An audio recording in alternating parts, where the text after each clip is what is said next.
wote kwa kuitikia mwaliko huo. Tumefanya jambo la ungwana kwa sababu kushukuru pia ni ungwana. Tunathamini yale ambayo Mungu amemtendea katika maisha yake. Tunathamini yale ambayo wazazi, familia wamemtendea katika safari yote hiyo ya wito wake.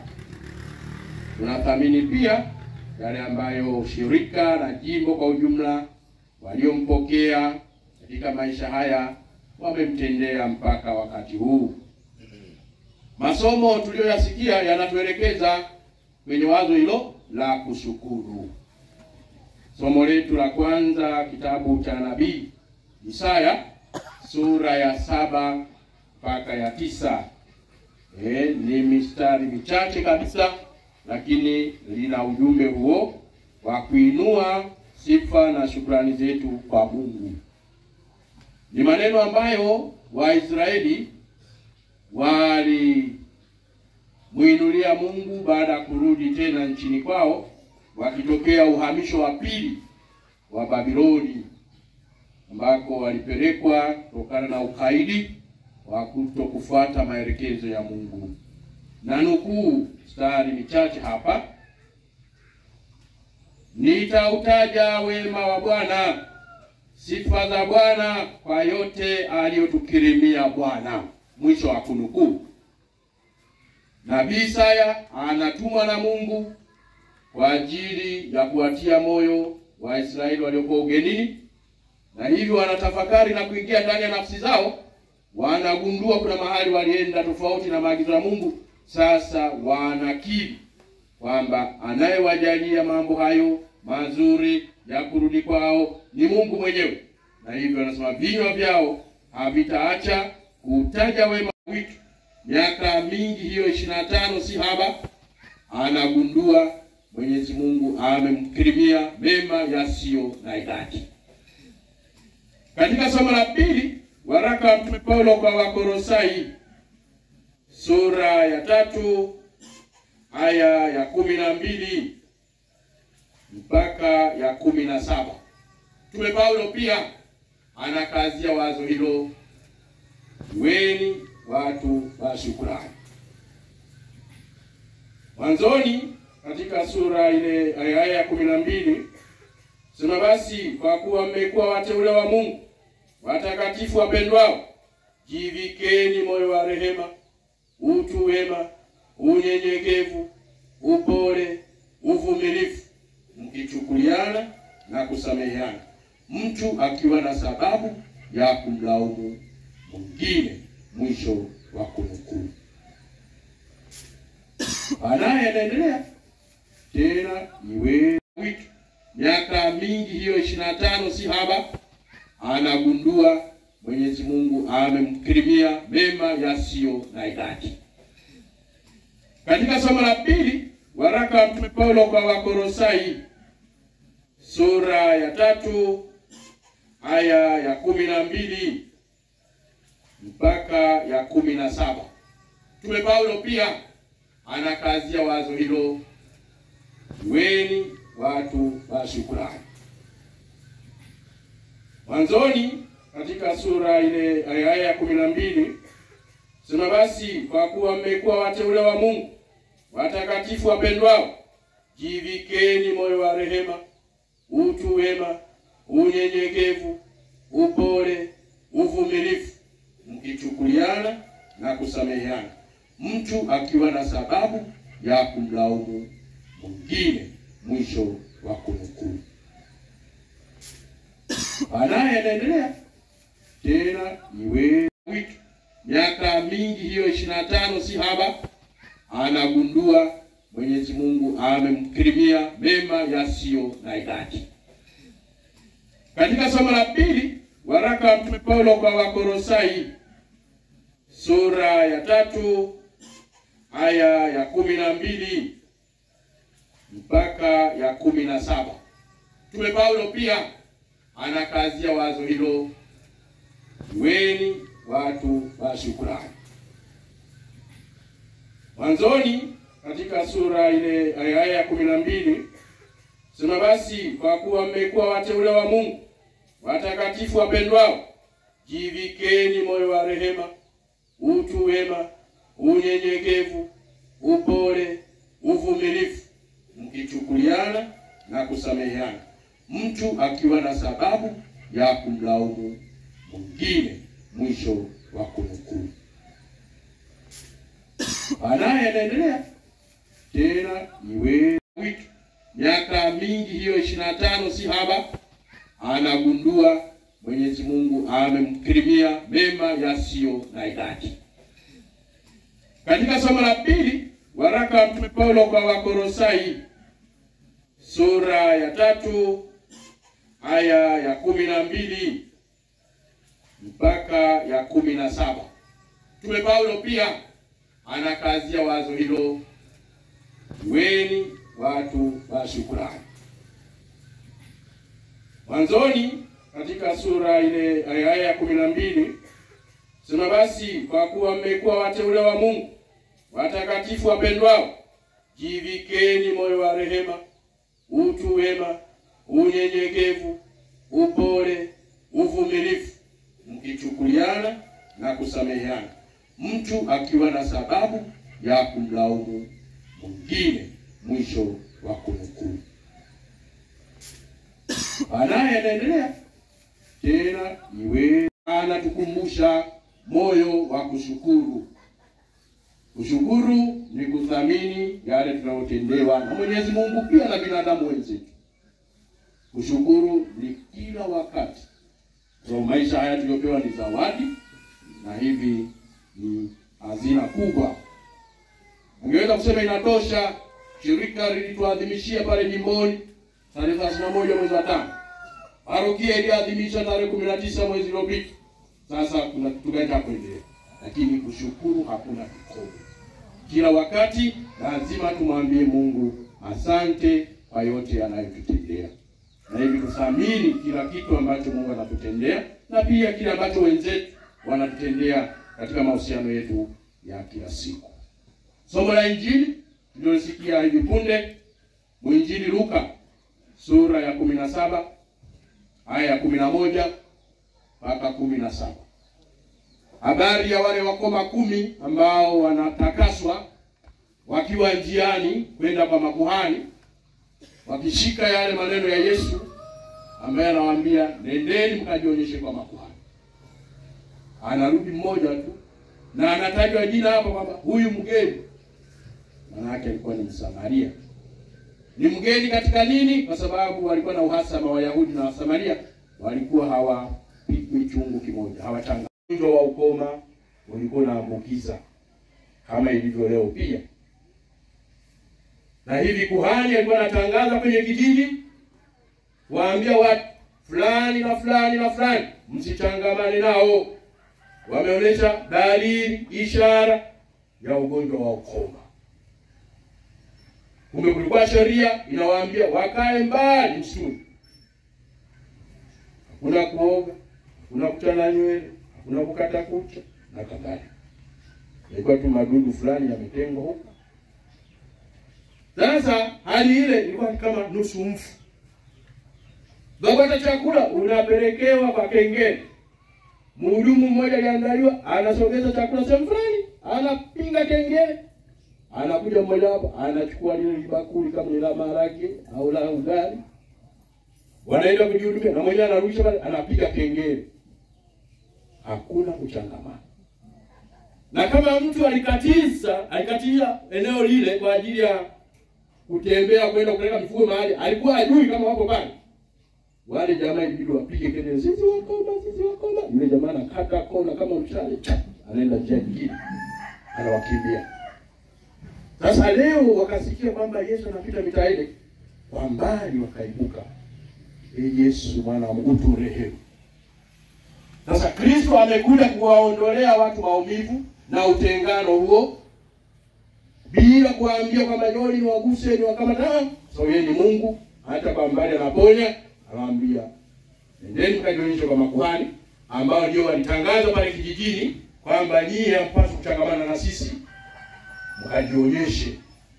Baadaye wale watatangaza kama jamani wenzetu wamepona. Sasa wakiwa njiani ndio anarudi huyo mmoja, anagundua kwamba wamepona wote, lakini anarudi mmoja, anamsujudia Yesu, anapiga magoti, anamshukuru. Yesu anashangaa kwamba walipona wote 10. Wale 9 wako wapi? Basi anamwambia inuka, imani yako imekuponya. Kumbe leo sister wetu amerudi nyumbani kwa ajili ya kuwashukuru wazazi, kuwashukuru wanaparokia, kuwashukuru wanangereka na vitongoji vyake na mitaa yake kwa ajili ya msaada waliompatia katika safari hiyo ya wito. Kushukuru ndugu zangu ni kuomba tena ili basi Mungu azidi kumkirimia maisha mengine yaliyo mbele yake. Tunamtakia miaka 25 mingine iliyo mbele yake. Siku nyingine tuje tushuhudie jubilei ya miaka 50 ya utawa wake. Kumbe misa yetu ni ya kushukuru. Maisha aliyoyafuata Sister Maria Goretti Mamaso ni maisha ya wito wa utawa. Utawa wa kike wanaitwa masista, utawa wa kiume wanaitwa mabrother, mabruda. Nzuri hapa tunaye ndugu yetu mpendwa sana, brother Yohana wa Msalaba. Yeye kwenye kundi la watawa wa kiume. Sasa wito huo ni sauti ambayo Mungu anamuita kila mmoja wetu. Sauti inamfikia moyoni na akilini mwake ili aweze kufuata mfumo wa maisha ya aina fulani. Sasa Maria Goretti aliguswa na sauti ya Mungu. Nilikuwa namdolosa historia yake fupi ya safari ya wito.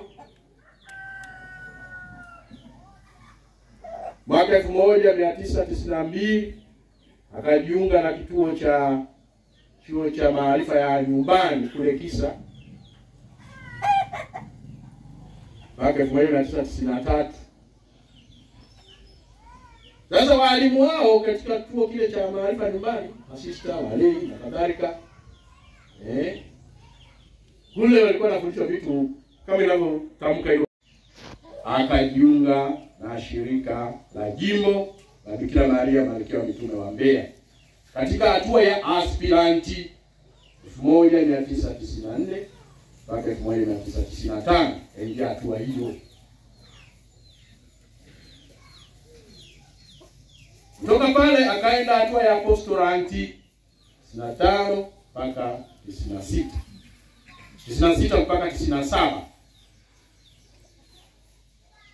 Alafu hatua ya novitiate ni hatua ya juu kabisa. Miaka ya kutafakari kabla hujafunga nadhiri zako za kwanza kuthibitisha kwamba maisha haya hukupotea. Mwaka 1998 mpaka 1999.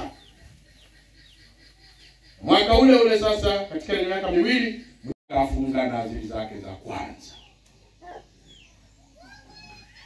Tumemuone historia ya wito wake kutoka wakati huo. Basi aliendelea kumwitikia Mungu kwamba umeniita na mimi nimeitika kwa ajili ya kukutumikia.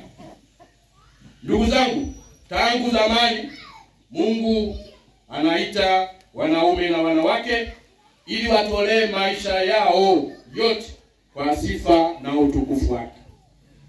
Watawa basi wanaitwa kwa ajili ya kazi hiyo maalum, kutolea maisha yao kwa Mungu. Tuna wito aina mbili, wito wa jumla ambao sisi sote tuliobatizwa tuliitika kumkiri Kristo kwamba ndiye Bwana na mkombozi wetu na tulimwahidi milele mbinguni. Huo ni wito wa jumla ambao sisi sote tunao. Lakini pia kuna wito wa pekee, ndio huo wa utawa na upadri. Sasa sister ameingia kwenye wito wa pekee. Toka kwenye wito wa jumla, Mungu anaita tena kwa namna pekee kwa ajili ya kazi muhimu. Maisha ya utawa yanasisitiza muungano wa Mungu, muungano na Mwenyezi Mungu kwa njia ya sala. Na hili ni nidhamu ambayo kanisa na mfumo wake imeyaweka. Ndivyo ilivyo kwetu mapadre. Mimi sibanwi na familia na mtu mmoja, ndio maana niko huru. Usiku wa manane mtu akinipigia simu, kuna mtoto anaumwa, mimi naweka huko blanket langu nikumtafuta huyo mtoto kwenda kumhudumia. Lakini wababa wangeoa na vitoto vyao vina homa na malaria, wasingepata nguvu ya kuja kuhudumia wao na yuma kule, kwa sababu damu ni nzito kuliko maji. Lakini wako hivi ili watoe muda wao, huduma zao wakati wowote kwa watu wote. Ndivyo ilivyo kwa watawa wetu. Ndugu zangu, Yesu ndiye kielelezo cha maisha haya ya utawa. Kwa mahubiri na maisha yake alituonesha njia ya kuishi kama watoto wa Mungu. Alitoa miongozo, mashauri ya kuishi maisha ya kikamilifu, kumtafuta Mwenyezi Mungu na kumfikia. Na hayo yanaitwa mashauri ya kiinjili. Ndio nadhiri zile ambazo zinawafunga watawa kwa ajili ya kuishi utawa wao. Tuna nadhiri ya usafi kamili. Nadhiri ya usafi kamili inamfanya sister asijiwekee mipaka katika kuwapenda watu. Awapende watu wote bila ubaguzi kwa kufuata mfano wa Yesu Kristo mwenyewe. Yesu hakuoa lakini alitoa huduma kwa mapendo kwa watu wote. Ukisoma Injili ya Mathayo sura ya 19 aya ya 11 mpaka 12, na nukuu: si wote wanaweza kulipokea fundisho hili, isipokuwa tu wale waliojaliwa na Mungu. Maana kuna sababu kadhaa za kutoweza kuoa. Wengine kwa sababu wamezaliwa hivyo, wengine ni kwa sababu wamefanywa hivyo na watu, na wengine wameamua kutoa kwa ajili ya ufalme wa Mungu. Awezaye kulipokea fundisho hili na alipokee. Mwisho wa kunukuu. Sister yuko kwenye kundi. Nadhiri hii inamfanya sister awe anamtegemea Mungu Baba badala ya kutegemea mali. Sister inamwezesha kushirikisha wengine vipaji vyake, alichonacho, muda wake na kadhalika. Kwa maana daima wako kwenye maisha ya jumuiya. Na sisi ndugu, tunapoenda kuwatembelea, tuwatendee wote wale tunawakuta na wanetu na ndugu yetu kama watu wa aina moja wanaishi maisha ya pamoja. Tunapoenda kuwatembelea, tusiende mikono mitupu, tuwapelekee zawadi, tuwapelekee tabasamu. Tujizuie kuwapelekea taarifa ambazo hazileti furaha. Ndugu zangu, katika maisha ya utawa, lengo kubwa ambalo wanatamani kama ilivyo Sister Maria Goretti ni kufikia utakatifu. Ndio hasa hamu yetu hata sisi, siku moja baada ya maisha haya tufikie utakatifu. Kwa sababu wito huu ni wa Mungu, na furaha ya mtawa ipo katika kumtumikia Mungu na jirani. Watumikia kwa dhati, kwa upendo na moyo wa huruma. Wito wa kuwa mtawa ni wito wa kuwa mtakatifu. Na utakatifu huo kielezo chake ni Mungu mwenyewe. Kisoma Injili waraka wa pili wa Mtume Paulo kwa Wakorinto sura ya 7 aya ya 1. Na nukuu: basi wapenzi wangu, kwa kuwa tuna ahadi hizo, na tujitakase nafsi zetu na uchafu wote wa mwili na roho, huku tukitimiza utakatifu katika kumcha Mungu. Mwisho wa kunukuu. Injili ya Mathayo sura ya 5 aya 48, na nukuu: basi ninyi mtakuwa wakamilifu kama baba yenu wa mbinguni alivyo mkamilifu. Hilo ndilo lengo la kuingia maisha utawa, kama ilivyo lengo la maisha yetu ya kuwa Wakristo, kufikia utakatifu. Kumbe usista ni ngazi mojawapo ya kufika kwenye utakatifu. Ndugu zangu, kufikia utakatifu inawezekana, lakini sio rahisi. Tunapaswa kufanya jitihada za wazi, kuwa waaminifu katika wito ambao Mungu ametuitikia. Katika maisha haya miaka 25 ambayo mpendwa wetu Sister Maria Goretti amefikia, anapomshukuru Mungu, anaendelea kuomba ili aendelee kuwa mwaminifu katika utawa wake. Mpendwa sister, mbele yako kuna miaka mingine 25. Tunawashukuru masista wenzako waliokupamba wa daraja lako. Tunawapongeza nyote kwa hatua hiyo. Sisi amekuja kushukuru kwa Mwenyezi Mungu, kwa shukuru watu mbalimbali, makundi mbalimbali. Anawashukuru wazazi waliomzaa, waliomlea. Anawashukuru wanafamilia kwa zote mbili, upande wa baba na mama, kama tulivyoomba kwenye nia za misa hapa, kuombea marehemu kwa hizo mbili. Anawashukuru wana parokia Mbalizi, parokia ya Ipinda. Amekaa maeneo yote haya, amepokea mapendo, ushauri katika nyakati mbalimbali. Kwa maana leo mkusanyiko huu wana Mbalizi mko hapa, tunawashukuru kwa upendo wenu kuja kumuenzi mpendwa wenu. Karibuni sana wana Mbalizi.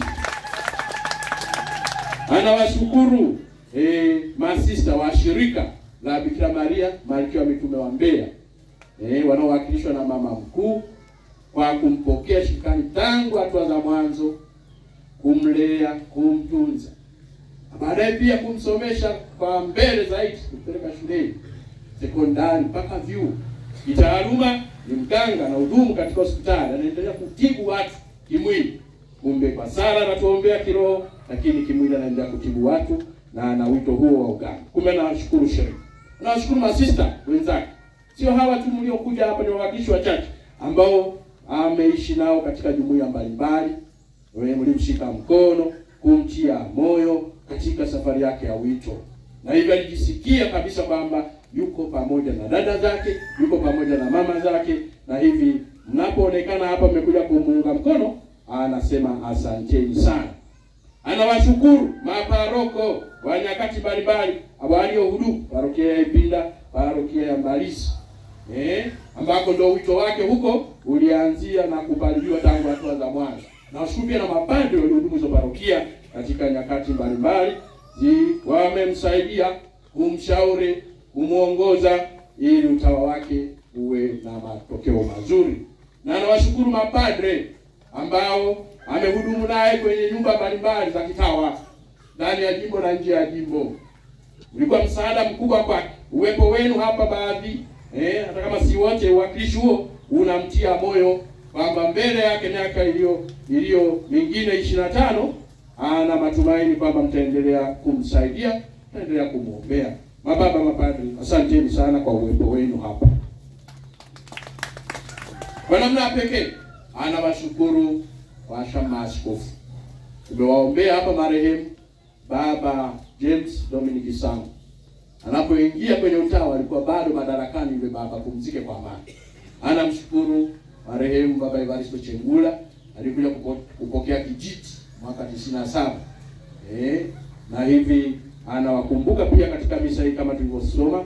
Anamshukuru kwa namna pekee mwasha askofu mkuu Gervas Nyaisonga, ambaye ameendeleza kazi ile ya kumlea, kumshauri na kumuonya.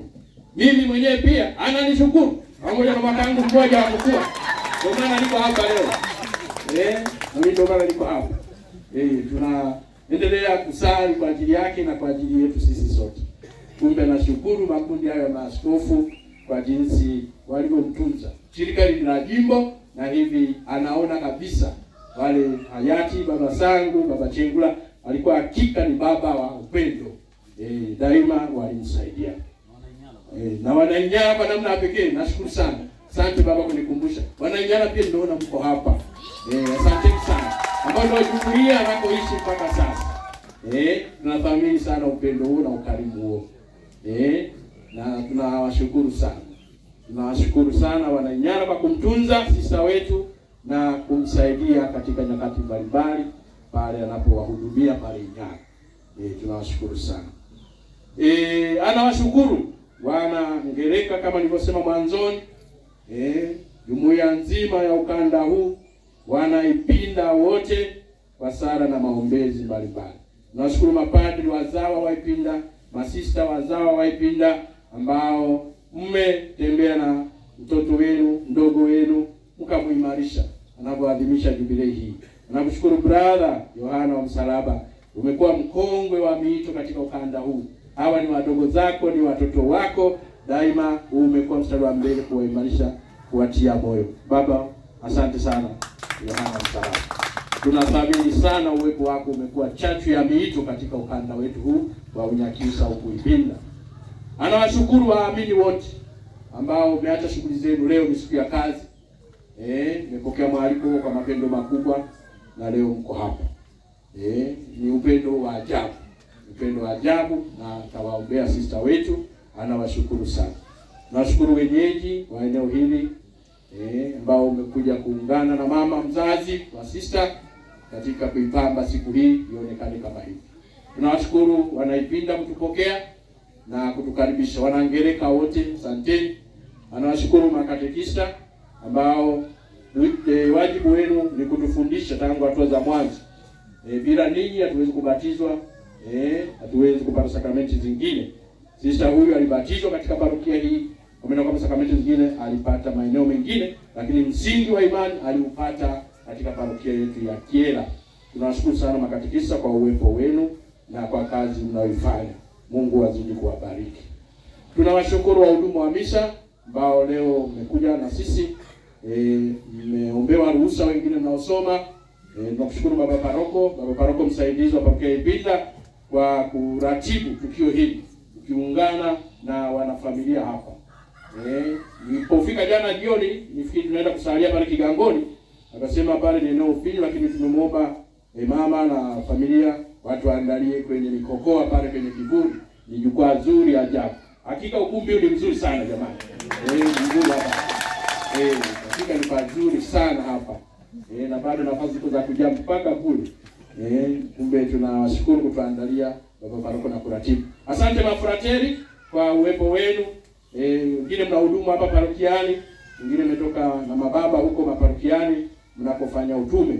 Ujio wenu basi unatupa heshima kubwa kwamba mmethamini tukio hili, na hivi tuendelee kumwombea sister wetu. Baada ya shukrani hizo, ndugu zangu, sister anaomba mumuombe ili azidi kukua katika imani, azidi kukua katika kutafakari neno la Mungu na kuliishi, azidi kuwa na upendo kwa watu mbalimbali. Jinsi mlivyomwonyesha upendo, na yeye aongezeke zaidi. Sister Maria Goretti, sasa safari mpya inaanza. Sasa unazaliwa upya. Maisha ambayo umeyaishi mpaka sasa, uone kabisa yalikuwa bado hajatosha. Kama kuna mahali kutimiza vizuri wajibu wako, sasa jifunge mkanda, safari mpya ianze. Macho mbele, mita 100, furahia utume wako. Tumsifu Yesu Kristo.